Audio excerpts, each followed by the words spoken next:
Hello एस्पिरंट्स, मी निहाल कोरे ignite अकॅडमीमध्ये तुमचं स्वागत करतोय. आय होप तुमचा स्टडी खूप चांगल्या पद्धतीने सुरू असेल. आपण सिलेबस डिकोडिंग सिरीज बघत आहोत. सिलेबसमध्ये इन डिटेल आपण काय करता येईल किंवा कशा पद्धतीने अभ्यास करता येईल, त्या सिलेबस पॉईंट आहे एखादा तर त्याचं पूर्ण मायक्रो ॲनालिसिस करून त्याचा आपल्याला कशा पद्धतीने सोर्सेस हँडल करायचे हे आपण सिलेबस डिकोडिंगच्या माध्यमातून बघत आहोत.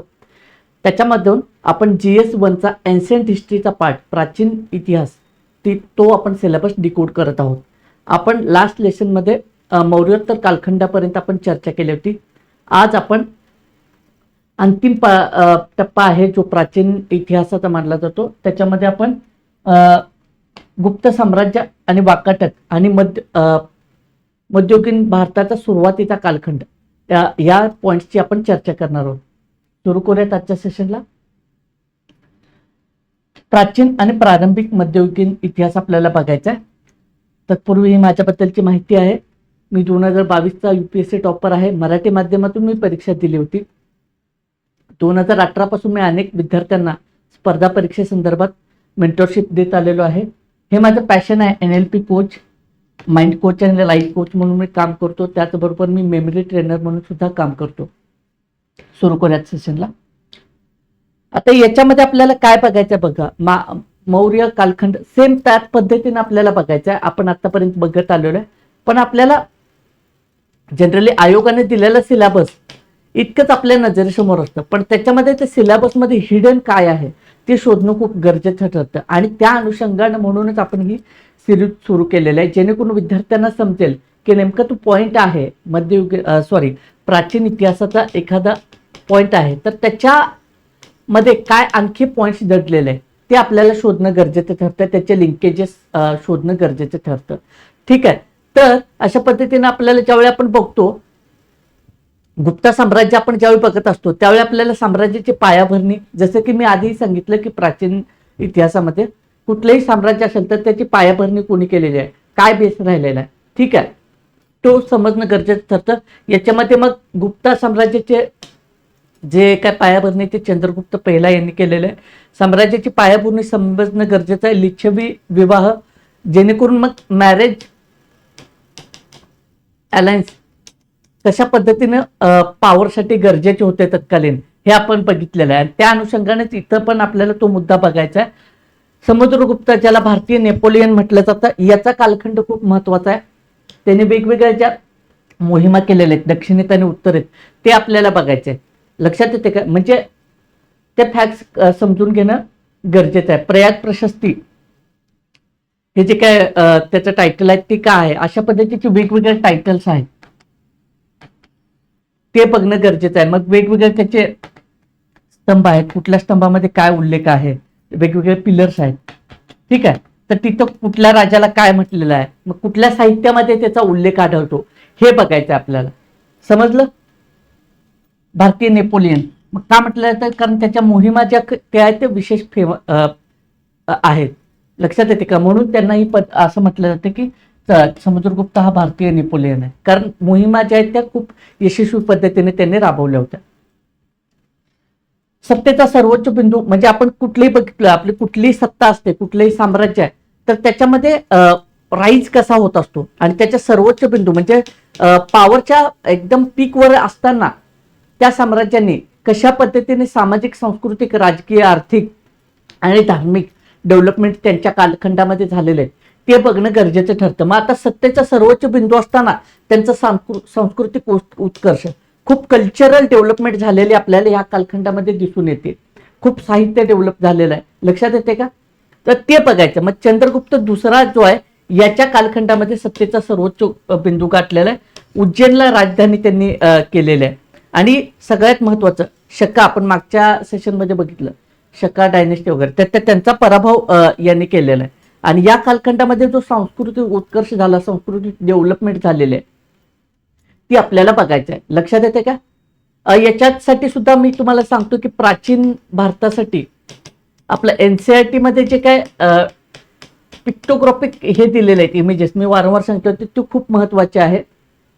आणि सेम जसं की आन्सर रायटिंगसाठी जे मराठीमध्ये आन्सर रायटिंग करणार आहेत त्यांना YCMOU ची पुस्तकं खूप उपयुक्त आहेत. मी मागेही सांगितलं तर त्याच्यामध्ये एक लँग्वेज आहे, एखाद्या पर्टिक्युलर सब्जेक्टची लँग्वेज आपल्याला कॅच करणं गरजेचं आहे. मग इतिहासाचं लेखन करताना कशी भाषा असावी ती समजून घेण्यासाठी तुम्हाला वायसीएमची यशवंतराव चव्हाण महाराष्ट्र ओपन युनिव्हर्सिटी त्यांची पुस्तकं आहेत, फ्रीमध्ये तुम्हाला वेबसाईटवर मिळून जाते. ते एकदा गो थ्रू केलं की मग तुमचा बाकीचा रेफरन्स स्टँडर्ड असेल तो ठीक आहे, किंवा हा जरी याच्यातून जरी तुम्ही तयारी केली तरी तुम्हाला खूप चांगला याच्यातून डेटा मिळून जाईल. लक्षात येते का? ठीक आहे. नेक्स्ट काय आहे बघा, प्रशासन काय आहे. आता मी मागे सांगितले की प्रशासकीय व्यवस्था समजून घेणं गरजेचे ठरते. मौर्य कालखंडामधली प्रशासकीय व्यवस्था, त्याच्यानंतर आपण कालखंड बदलत गेलेला मौर्योत्तर कालखंड आहे, आणि आता इथं आपण येतो की गुप्ता कालखंड. मग यामध्ये प्रशासकीय व्यवस्था कशी कशी कशी बदलत आलेली तुम्ही कंपॅरेटिव्हली बघायचं. याच्यामध्ये क्वेश्चन मीन्सला तसंच येतो की थोडंसं अनालिसिस करायचं. मौर्योत्तर कालखंडामध्ये काय होतं आपण बघितलेलं आहे की केंद्रीकृत झाली होती व्यवस्था. आता इथं काय दिसतं, राजा सर्वोच्च आहे पण त्यांनी काय केलेलं आहे, सत्तेचे विकेंद्रीकरणावर भर दिलेलं आहे. आणि मौर्य कालखंडाच्या तुलनेमध्ये यांचं जे आहे ते सत्तेचं केंद्रीकरण कमी आहे, सत्तेच्या विकेंद्रीकरणावर यांनी भर दिलेला आहे. मग हे अनालिसिस जे आहे ते मीन्सला आपल्याला उपयोगी पडतं, किंवा प्रीला एखादं स्टेटमेंट एलिमिनेट करण्याला उपयोगी ठरतं. मग हे कधी कळेल, ज्यावेळी तुम्ही वाचताना या पद्धतीने वाचाल, हे समजून घेऊन वाचाल. लक्षात येते का?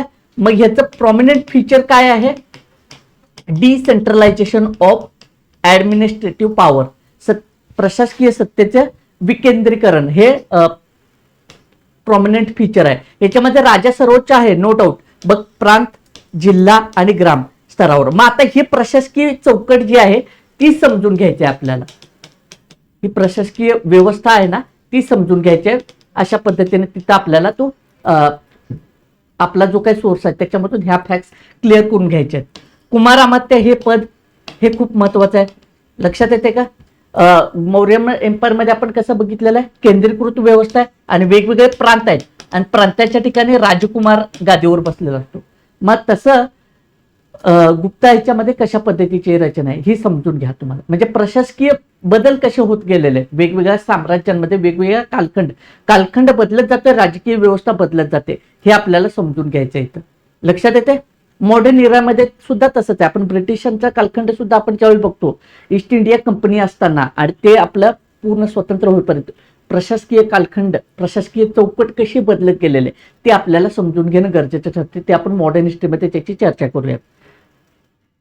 अर्थव्यवस्था सुवर्ण युगाचा पाया घातलेला आहे याच्यामध्ये, कारण कृषीवर खूप चांगला भर आहे, व्यापारावर इथं भर दिलेला आहे. महसूल यंत्रणा कशा पद्धतीची आहे ती आपल्याला इथं समजून घेणं गरजेचं ठरतं, कारण व्यापार पीकवर होता इथं, आणि त्यामुळे महसूल यंत्रणा जी आहे ती समजून घेणं. आणि त्याचबरोबर महसुली प्रशासन, मी मागे सांगितलं वेगवेगळ्या स्तरावर महसुली प्रशासन सुद्धा आपल्याला समजून घ्यायचं आहे. दिनार UPSCला MPSCला फॅक्च्युअल असे क्वेश्चन येतात टर्मिनॉलॉजी बेस्ड. दिनार काय आहे, सुवर्ण नाणे, सुवर्ण चलन तत्कालीन. मग हे अशा पद्धतीने त्याच्यामध्ये फिगर होत्या. हे NCERT मध्ये तुम्हाला खूप चांगल्या पद्धतीने दिलेलं आहे. ठीक आहे, हे बघून घ्या. आणि कधी कधी काय होतं, NCERT मध्ये आपल्या पेजवर जो आपला आहे पेज आहे आणि एखाद्या कोपऱ्याला एखादा समजा एक पिक्चर आहे, तर त्या पिक्चरवरच बऱ्याचदा क्वेश्चन आलेले बघायला मिळतात आपल्याला. लक्षात येते का? त्यामुळे हे बारकाईने आपल्याला अभ्यासायचं आहे. पुढे नेक्स्ट पॉइंट आपण बघूयात काय आहे त्याच्यामध्ये, धर्माचं कसा आणि समाजाची रचना कशा पद्धतीची आहे. महिलांचं स्थान जे आहे आधीच्या तुलनेमध्ये इथं घटताना दिसून येते की महिला दुय्यम मानल्या जाऊ लागले. इतर धर्म, बौद्ध आणि जैन धर्म यांचं सहअस्तित्व जरी असलं तरी इथं काय झालेलं आहे, हिंदुइझम डॉमिनेट झालेला दिसून येतं ह्या कालखंडामध्ये. आणि वर्णव्यवस्था अधिकाधिक मजबूत झालेले आहे. धार्मिक कला जो आहे तो हिंदुइझमकडे जास्त डॉमिनेट झालेला. मग तो वैष्णविझम आणि शैविझम हे दोन प्रवाह खूप महत्वाचे आहेत. आणि याच्या रिलेटेड जे काही साहित्य असेल ते आपल्याला बघायचे आहे. याच्या रिलेटेड जे काही संत असतील, याच्या रिलेटेड जे काय प्रवाह आहेत, ठीक आहे, नॉर्थ साऊथ, दक्षिणेकडे उत्तरेकडे कशा पद्धतीनं मग त्याच्यामध्ये रिलेटेड जे प्रवाह आहेत ते आपल्याला बघायचे आहेत. लक्षात येते की त्याच्या रिलेटेड जे काही विचारवंत संत असतील किंवा साहित्यिक असतील ते आपल्याला याच्यामध्ये बघायचे आहेत. त्याच्यामध्ये प्रिलिमला पण क्वेश्चन येतात, मेन्सला पण येतात. मेन्सला समजा तुम्हाला डिटेल लिहायला विचारलं की हा प्रवाह स्पष्ट करा की काय कॉन्ट्रीब्युशन राहिलंय किंवा सोसायटी इव्हॉल्व्ह होण्यासाठी या प्रवाहाचा किंवा वैष्णविझम किंवा शैविझम यांचा या प्रवाहाचा सोसायटी इव्हॉल्व्ह करण्यासाठी खूप महत्वाचं योगदान आहे. चर्चा करा किंवा स्पष्ट करा, ठीक आहे, किंवा डिस्कस असा क्वेश्चन आला तर तो आपल्याला लिहिता यायला पाहिजे. मग आपण कधी लिहू शकू, ह्या गोष्टी आपल्या डोक्यामध्ये क्लिअर पाहिजे की एखादं की आपण काय बघतो सिलेबस मधला पॉईंट बघतो आणि तो तसं न बघता की प्रॉपर आपल्याला सिलेबस ब्रेक करायचा आहे, काय काय पॅरामीटर्स आपल्याला त्या पर्टिक्युलर पॉईंटमधून अभ्यासायचे ते समजून घ्यायचं आहे आपल्याला. लक्षात येते. कला, विज्ञान आणि संस्कृती याच्यामध्ये खूप कॉन्ट्रीब्युशन आहे या कालखंडामध्ये. कालिदासाचं आहे, त्याच्यानंतर आर्यभट्टाचं शून्य संकल्पना विज्ञानामध्ये, त्याचबरोबर स्थापत्यामध्ये मंदिर नगरशैली याच्यात दिसून येते. अजंठा लेण्यांमध्ये असणारे जे काही पेंटिंग्स आहेत हे खूप महत्वाचे आहेत. वेगवेगळे पेंटिंग्स आहेत, कुठल्या वॉलला कुठल्या पेंटिंग प्रिलिमला अशा पद्धतीचे विचारले जातात. कुठल्या केव मध्ये, किती नंबरच्या केव मध्ये. मग आता हे कुठून येणार, किती नंबर केव आपल्याला सगळे लक्षात ठेवायचे आहेत का, तर नाही, काय महत्वाचे आहेत ते आपल्याला लक्षात ठेवायचं आहे. मग आता उदाहरणार्थ मग याचा इम्पॉर्टन्स कळणार कसं, त्याच्यासाठी एनसीआरटी मध्ये तुम्हाला पिक्चरच दिलेलं आहे, डॉट डॉट डॉट नंबर केव आणि त्याच्यामध्ये हे पेंटिंग आहे. लक्षात येते का, समजतं. तर ह्या पद्धतीने आपल्याला हा पार्ट प्रिपेअर करायचा आहे. समजलं. आपण प्रॉपर सिलेबस अंडरस्टँड करतोय, समजून घ्या. ह्याच्यातून तुम्हाला काय असेल तर तुम्ही नोट डाऊन करा आणि त्या अनुषंगाने तुम्ही प्रिपरेशन स्टार्ट करा. आणि जे नवखे असतील तर त्यांनी जर या पद्धतीने तयारीला सुरुवात केली तर तुमचं प्रिपरेशन कालावधी खूप कमी होईल. म्हणजे खूप ट्रायल अँड एरर मध्ये प्रिपरेशन जातं विद्यार्थ्यांचं. ते न होता तुम्ही फोकस्ड राहाल. ठीक आहे. युगांतर कसं झालेलं आहे बघा. प्रारंभिक मध्ययुगीन भारताचा उदय कसा झालेला आहे. गुप्तानंतर काय झालं, मग आता इथं गुप्ता साम्राज्य पीकला आलं, त्याच्यानंतर कुठलेही डिक्लाइन होतं आपल्याला माहिती आहे. साम्राज्य आली, पीकवर गेले, त्यांचा अस्त झालेला आपल्याला बघायला मिळतो. मौर्य एम्पायरमध्ये बघितलं, आधीचे सगळे साम्राज्यही तसेच झालेले. मग डिक्लाइनिंग नंतर काय होतं की स्थानिक पातळीवर वेगवेगळी साम्राज्य छोटी छोटी विकसित व्हायला सुरू होते. मग त्याच्यामध्ये काय, उत्तर भारतामध्ये आपल्याला हर्षा बघायचा आहे, त्याची राजधानी जी कनौज होते. मग त्याचे प्रशासन बघायचं, सेम मगाशी सांगितलं याची प्रशासकीय व्यवस्था यांच्या कालखंडामध्ये कशी होते. ठीक आहे. पुढे आपल्याला बघायचं हे दोन साम्राज्य खूप महत्वाचे आहे, पल्लव डायनेस्टी आणि चालुक्य डायनेस्टी. मग याच्यामधला संघर्ष बघायचा. मग याच्यामध्ये कॉन्ट्रीब्युशन कसं राहिलेलं आहे आर्ट आणि आर्किटेक्चर मध्ये, हे खूप महत्वाचं आहे. याच्यामध्ये मीन्सला आणि प्रीला ह्या आधारित खूप क्वेश्चन येतात. मग महाबलीपुरम मंदिर अशा मंदिरांच्या रचनामध्ये कांचीपुरम हे यांचे काय जे महत्वाचे शहर आहे ह्या साम्राज्यामध्ये, ह्या साम्राज्य कशी इव्हॉल्व्ह झाली. पहिला मुद्दा आपल्याला काय करावं लागतं, स्थानिक साम्राज्य कशी कशी विकसित होत गेली, कुठल्या पद्धतीची साम्राज्य विकसित झाली, त्या ठिकाणी सांस्कृतिक कशा पद्धतीने डेव्हलपमेंट झालेलं आहे, साहित्याच्या पातळीवर कशा पद्धतीने डेव्हलपमेंट झालेलं आहे. त्याचबरोबर हे जे काय वेगवेगळी मंदिरे आहेत, ठीक आहे, तर हे कशा पद्धतीने विकसित झालेले आहेत. चालुक्याचे काल बदामी आणि त्याच्यामध्ये प्रमुख शासक जो आहे तो पुलाकेशिन आणि त्याचं जे काय कॉन्ट्रीब्युशन आहे, ठीक आहे, ते हे इथं महत्वाचं ठरतं. नंतर काय झालेलं आहे याच्यामध्ये काय आहे, प्रशासकीय आणि अर्थव्यवस्थेमध्ये मग आता इथं सामंतशाहीचा उदय झालेला आपल्याला दिसून येतो. स्थानिक का सामंतशाहीचा उदय झाला की काय केलं त्याला ऍडमिनिस्ट्रेटिव्ह पर्पजसाठी एखाद्या व्यक्तीला काय केलं, जे जमीन बक्षीस म्हणून दिली जाऊ लागली आणि त्याच्यातून सामंतशाही. मग सामंतशाही कशी विकसित झाली हे समजणं खूप गरजेचं ठरतं. जमिनी दिल्या जाऊ लागल्या बक्षीस म्हणून आणि मग सामंतशाहीचा उगम झाला. इथून काय झालं, सत्तेचं एक वेगळ्या पद्धतीचं विकेंद्रीकरण दिसून येतं की लँड जे आहे ते आपल्याला रिवॉर्ड म्हणून देताना आपल्याला इथं दिसून येतात आणि त्याच्यातून काय झालेलं आहे की सत्तेचं विकेंद्रीकरण झाल्याचं दिसून येतं. मग इकॉनॉमी परत कशा पद्धतीने इव्हॉल्व्ह झाली, कृषी आधारित आहे. व्यापार इथं कोलमडलेला जास्त दिसून येतो, व्यापाराचं डिक्लाइनिंग झालेलं दिसून येतं. का डिक्लाइनिंग दिलं, जमिनीचं महत्व वाढलं, कारण जमिनी जे आहेत ते काय झालं बक्षीस म्हणून द्यायला लागलेले आहेत आणि त्यामुळे काय झालं जमिनीचं अत्याधिक महत्व वाढलं, कारण एखाद्याला रिवॉर्ड म्हणून तुम्ही जमीनच द्यायला लागलेलं आहे. त्यामुळे इथं काय झालेलं आहे, कृषी पद्धत जास्त वाढलेलं आहे आणि व्यापाराचं काय आहे ते आपल्याला डिक्लाइन झालेलं आपल्याला दिसून येतं. हा मुद्दा आपल्याला इथं बघायचा. प्री प्लस मीन्सला याच्यावर अनालिटिकल क्वेश्चन्स खूप येतात. सामंतशाहीचा राईज आणि ह्या सगळ्या गोष्टी का झाला, कसं झालं, तर त्याचं बिगेस्ट रिझन आपल्याला दिसून येते की जमिनी जे आहेत त्या बक्षीस म्हणून द्यायला सुरुवात झालेली आहे. ठीक आहे. आणि इथं मग सत्तेचं विकेंद्रीकरण झालेलं आपल्याला दिसून येतं. समाज आणि धर्माची रचना कशा पद्धतीचं हे बघावं लागतं. परत अगेन मीन्ससाठी खूप इम्पॉर्टंट पार्ट आहे. समाजामध्ये इथं वर्णव्यवस्था आणि जाती व्यवस्था आधी आपण बघितलं की गुप्त कालखंडामध्ये मजबूत झालेले, इथं एकदम रिजेक्ट झालं, एकदम स्ट्रॉंग झाली वर्णव्यवस्था आणि जाती व्यवस्था. लक्षात आहे, जाती जातीमध्ये जे काय भेदाभेद आहे ते अधिक इथं मध्ये स्ट्रॉंग झालेले आपल्याला दिसून येते. आणि महिलांचं स्थान आधीच घटलेलं आहे ते आणखी आपल्याला इथं दुय्यम मानल्या चाललेल्या आहेत महिला, हे आपल्याला दिसून येतं. मग हे सोसायटी म्हणजे आपल्याला वुमन रिलेटेड क्वेश्चन आला, मग हा सगळा डेटा मग आपण काय करतोय, सिलेबस डिकोडिंग म्हणजे आपण GS1चा सिलेबस बघतोय का तर नाही, हे कुठे येईल आपल्याला कामी, हे आपल्याला एसए पासून इंडियन सोसायटीचा जो पार्ट आहे तिथं आपल्याला हे आन्सर रायटिंगसाठी उपयोगी पडतं. मग आपण एसएची वेगवेगळी तयारी करत बघतो, एसएला काहीतरी एखादं स्टँडर्ड एसए पाठांतर करत बसतो, तसं नाहीये. जेवढं तुमचा GSचा आवाका प्रिपरेशनचा वाढेल तेवढा तुमचा एसए रायटिंगमध्ये फ्लो चांगला राहील. त्यामुळे हा मुद्दा इथं समजून घ्यायचा आहे त्या अनुषंगानं. ठीक आहे.